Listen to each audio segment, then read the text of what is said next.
आपण एक लहानपणी नेहमी एक गोष्ट ऐकायचो किंवा आपल्याला आपले मोठे माणसं किंवा घरातील जे वडीलधारी लोक आहेत ते आपल्याला नेहमी सांगायचे, बाळा जर तू कुणाचं वाईट करशील तर देव तुझं वाईट करा.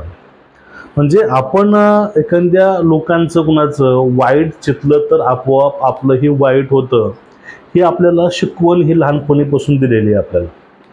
मित्रांनो, तुम्हाला एवढं सांगायचं कारण असं आहे की काही दिवसापूर्वी महाराष्ट्रामध्ये कुणीतरी एक व्यक्ती म्हणायचा, एकतर तू तर राहशील नाहीतर मी तर राहील. एक व्यक्ती कुणाला तरी संपवायला निघाला होता, पण त्यावेळेस त्यांना कळलं नाही. कारण त्यांना तो वारसा लाभलाय, पण तो ते वारसा सोबत घेऊन जात नाही, त्याला असं म्हणावं लागेल.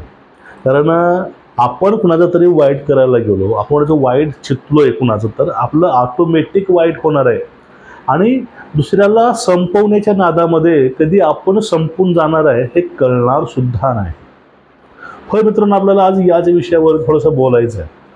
बघा, उद्धव ठाकरे ज्यावेळेस भाजपला सोडून गेले त्यावेळेसच त्यांनी बाळासाहेबांचं स्वप्न तोडलं किंवा त्यांनी त्यावेळेस खरी गद्दारी केली. असं आता जया बच्चनजी सपाच्या खासदार आहेत, त्यांचं एक ट्विट आहे कालचं काहीतरी. ते बोललेत की तुम्ही त्यावेळेसच सगळं काही बाळासाहेबांचं सोडलं 2019मध्ये, ज्यावेळेस तुम्ही नैसर्गिक जी युती होती ती तोडली, त्यावेळेस तुम्ही शिवसेना खरी तोडली आहे. बरोबर, त्यांचं काहीही चुकीच नाही, त्यांचं अगदी बरोबर आहे. कारण जो वैचारिक वारसा होता, जो आपल्या खानदानाचा वारसा होता, उदाहरणार्थ जे वडिलांनी ज्या गोष्टीवरती, ज्या एथिक्सवरती म्हणा किंवा ज्या तत्वावरती जी शिवसेनेची उभारणी केली होती, तो पूर्ण हा बेस सोडून यांनी बाहेर तोडून काढला होता. म्हणजे याचा अर्थ त्यावेळेसच शिवसेना हे तोडले होते. यावरती मी वारंवार तुम्हाला सांगतो की जर त्यावेळेस ठाकरेंनी हा निर्णय घेतला असता आणि सोबत त्यांनी अजून एक निर्णय घेतला असता, तो निर्णय कुठला की कुणासोबतच न राहता हिंदुत्वासाठी, महाराष्ट्रासाठी एक अलिप्त राहून एकटे ते लढले असते, तर आज महाराष्ट्रामधील एक सगळ्यात मोठा पक्ष म्हणून शिवसेना, उद्धव साहेब यांचा हा शिवसेना असली असती आणि हे सेना बाहेर कधी पडले नसते. आता बघा, क्यू त्या लोकांची येते हो. ते लोक आता म्हणतात की त्या ईडीमुळं, CBIमुळं हे लोक बाहेर पडले. अहो, ईडी CBIमुळं एखादा माणूस बाहेर पडेल, दोघं बाहेर पडतील, पण एवढे एकत्रित बाहेर पडणं हे अशक्य नाही. आणि जे यांच्या सोबत हे 40 बाहेर पडल्यानंतरही काय होते, तेही बाहेर पडले. पडायचं कारण काय, त्यांनी स्पष्ट सांगितलं की आम्हाला उद्धव ठाकरे हे वेळ देत नाहीत. जर त्यांनी आम्हालाच वेळ नाही दिला तर आम्ही आमच्या मतदारसंघामध्ये कामं कशी करायची. आम्ही त्या गोष्टी फेस त्यावेळेस केल्यात ज्यावेळेस उद्धव ठाकरे हे महाराष्ट्राचे मुख्यमंत्री होते. महाराष्ट्राचे मुख्यमंत्री असताना उद्धव ठाकरेंनी आपल्या लोकांना, मंत्र्यांना त्यांनी वेळ दिलाच नाही. त्यांचा वेळ हा नेहमी दिशा सालियन, आदित्य ठाकरेंचे काही चाळे असतील, ह्या सगळ्या मिठवण्यामध्ये म्हणा किंवा यामध्ये त्यांचा वेळ गेला असावा. कारण आत्ताचं जे दिशा सालियनचं मॅटर आहे, त्यामुळे निलेश ओझांनी जी त्यांच्यावरती वारंवार अशी टीका केली आहे किंवा आरोप केलेले आहेत, त्यातून हेच दिसतंय की त्यावेळेस मुख्यमंत्री साहेबांना फक्त हेच कामं केलीत. सचिन नावाचा वाझेला 16 वर्षानंतर त्यांनी परत सेवेमध्ये आणलं आणि आपल्या सेवेसाठी ठेवून त्यांनी जे काय कांड केलेत ते कांड पूर्ण महाराष्ट्रानं बघितलेले आहे. पण या ठिकाणी जो आपला मुद्दा आहे आजचा, तो म्हणजे दुसऱ्याला संपवायला निघाले होते, ते स्वतः संपून कसे गेले. आता आपण याकडे थोडं वळू. आता म्हणजे भाजपला एकटं पाडून ते त्यावेळेस डोक्यामध्ये विचार हाच केला होता की आपल्याला भाजपला संपवायचे महाराष्ट्रामध्ये. त्यांना एक त्यावेळेस असं वाटलं होतं की भाजपला महाराष्ट्रामध्ये मोठं आपण केलं आहे आणि त्याला आपण संपवायचं भाजपला. पण त्या देशाच्या किंवा त्या तुष्टीकरणाच्या भावनेतून ते बाहेर आले होते. मग ते बाहेर आले खरे, त्यावेळेस तेवढीच मजा वाटली, तेवढीच मजा पण आली. कसं, कारण काकांनी सोबत आणलं आणि काकांनी फक्त जे आपल्याला हवं होतं ते काकांनी ऑटोमॅटिक बरं का करून घेतलेलं त्यावेळेस. कारण काकाचा उद्देश काय होता, काकाचा उद्देश उद्धव ठाकरेंना सोबत घेऊन त्याला मुख्यमंत्री करण्याचा नव्हता. तुम्हाला एक गोष्ट माहिती असेल बघा, आपल्या गावाकडे आपण बकरी वगैरे कापतो, म्हणजेच बळी देतो देवीला वगैरे, त्यावेळेस त्या बकऱ्याला चांगलं खाऊ घालतात, त्याला आंघोळ घालतात, त्याची पूजा करतात आणि नंतर त्याचा बळी देतात. असंच उद्धव ठाकरेंना सोबत घेऊन त्यांनी त्याला मुख्यमंत्री केलं आणि पोरांना मंत्री केलं. म्हणजे एवढं त्यांना झाडावर बसवलं आणि ते झाडावर जाऊन बसलेही त्यावेळेस, आणि त्यांच्या डोक्यामध्ये एक समज आला, बघा मागचा पुढचा कुठलाही विचार नाही. म्हणजे आतापर्यंत जे मुख्यमंत्री महाराष्ट्रामध्ये होऊन गेले किंवा आतापर्यंत जे नेते मंडळी महाराष्ट्राला भेटले, त्यांचा नेमका वारसा कसा होता, त्यांचं कार्य काय होतं महाराष्ट्रामध्ये मुख्यमंत्री पदावरती असताना, ह्या सगळ्या गोष्टी बाजूला ठेवून फक्त आपलं कुटुंब, आपली जबाबदारी आणि आपलं किचन कॅबिनेट, फक्त याकडे यांचं लक्ष होतं. आणि फक्त त्याच कारणामुळं यांची शिवसेना ही शिवसेनेमधून बाहेर पडली. फक्त हेच कारण. कारण प्रथमतः ही शिवसेना थोडीशी नाराज यांच्यावरती होती आणि त्यानंतर जो सहवास त्यांना भेटला काकाचा आणि दिल्लीच्या काकूचा, हा सहवास या लोकांना नको होता.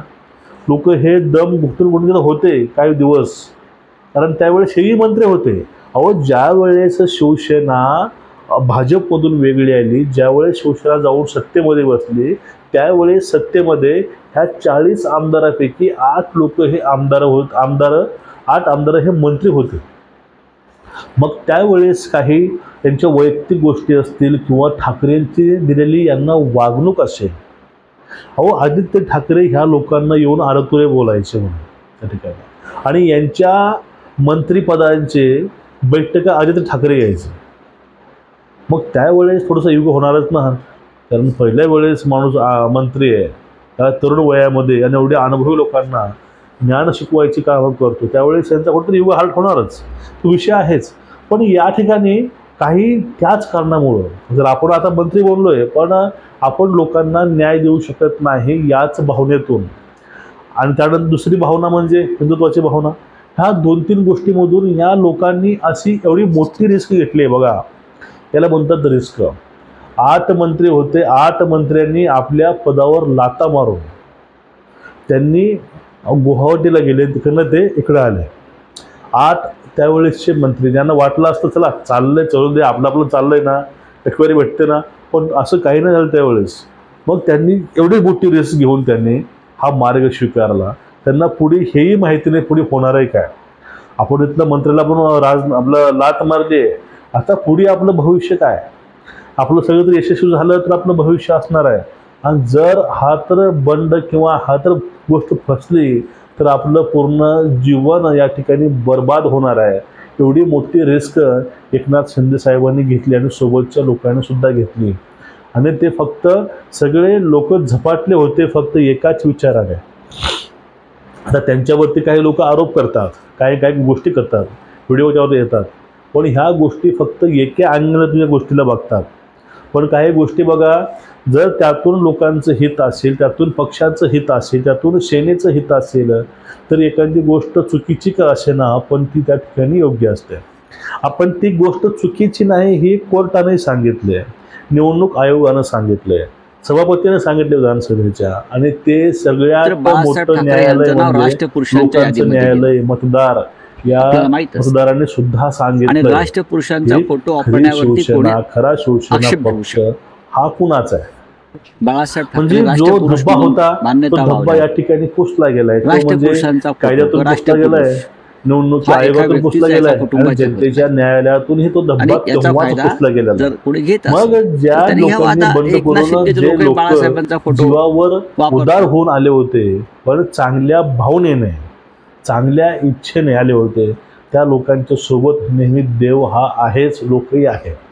पण ठाकरेंना त्या देशातून, ज्या घमंडी भावनेतून, त्यांनी ज्या खुणशीतून ते बाहेर आले आणि ते त्यांना संपवायला निघाले होते, मग स्वतः संपवले. एवढं असूनही बघा, विधानसभेच्या वेळेस त्यांना कुणीतरी सांगितलं, देशमुख काहीतरी नागपुरांची, त्यांनी सांगितलं की त्यावेळेस आदित्य ठाकरेंना आणि उद्धव ठाकरेंना अडकवायचा प्रयत्न हे देवेंद्र फडणवीसांनी केला होता. मग त्यावेळेस एवढं हे वाफळून ते भाषण करायचे, म्हणायचे जर तू तर राहशील नाहीतर मी तर राहील, दाढीवाला गद्दार. मग देवेंद्र फडणवीस साहेब आणि एकनाथ शिंदे साहेब ह्या दोघांवरतीच्या खालच्या पातळीवर जाऊन टीका याच लोकांनी केलेली आहे. आणि आता त्यानंतर नरेंद्र मोदी असतील, अमित शहा असेल, यांच्यावरती हे डायरेक्ट हल्ला, शाब्दिक हल्ला हे उद्धव ठाकरे हे वारंवार करायचे. पण त्यांना या ठिकाणी एक गोष्ट नाही कळली की आपण ज्या माणसाच्या भरोशावरती बाहेर आलोय ते म्हणजे बारामतीचे करामाचे काका, ते या विषयावरती कधी भाष्य करत नाहीत. ते फडणवीसावरती, शिंदेवरती, मोदीवरती, शहावरती ते काहीच नाही बोलत. ते या ठिकाणी संयम पाळतात, ते तारतम्य ठेवतात गोष्टीचं. कारण त्यांना माहिती आहे की राजकारण नेमकं कसं करायचं, खेळी कशी करायची. पण ह्या ठिकाणी उद्धव ठाकरेंनी पूर्ण उलटं केलं आणि त्यांना पुढे काकांनी केलं. पण एकूणच सगळ्या गोष्टी पाहिल्या की जो संपवायचा विचार लोकांविषयी जो व्यक्ती मनामध्ये ठेवतो तो व्यक्ती अलगद कधी संपून जातो हे सुद्धा कळत नाही. तू तर राहशील मी तर राहीन ह्या भावनेतून ती भावना आली होती, ती भावना लोकांनीच संपवून टाकली. 2024च्या इलेक्शनमध्ये विधानसभेच्या लोकांनी 100 जागा ह्यांच्या होत्या, त्यात त्यांना 20 निवडून दिले आणि एकनाथ शिंदेचे 80 पैकी 60 दिले. म्हणजे लोकांनी कुणाला संपवायचं त्यांना संपवलं आणि ज्यांना वाढवायचं त्यांना वाढवलं. म्हणजे कुणाविषयी वाईट चित्तणं हे सगळ्यात मोठं मित्रांनो या ठिकाणी तुमचं कर्म आहे. कर्म तुम्हाला रिटर्न भेटलं त्यातच तुम्ही आता तरी सुधरा, आता तर लोकांचे प्रश्न घेऊन पुढे या. नाही शिंदे फडणवीस याच्यावर टीका करणं, काही गोष्टी करणं यात काहीही नाही. ज्यावेळेस तुम्ही लोकांसाठी तुम्ही काम कराल त्यावेळेस तुम्हाला जाऊन कोणाला मतंसुद्धा मागायची गरज पडणारच नाही. फक्त तुमच्यामध्ये ही बुद्धी आली पाहिजे, एवढीच आमची ईश्वरचरणी प्रार्थना. तुमचं एकूणच या विषयावरती मत काय नक्कीच व्यक्त व्हा आणि व्हिडिओ शेअर करा. नमस्कार.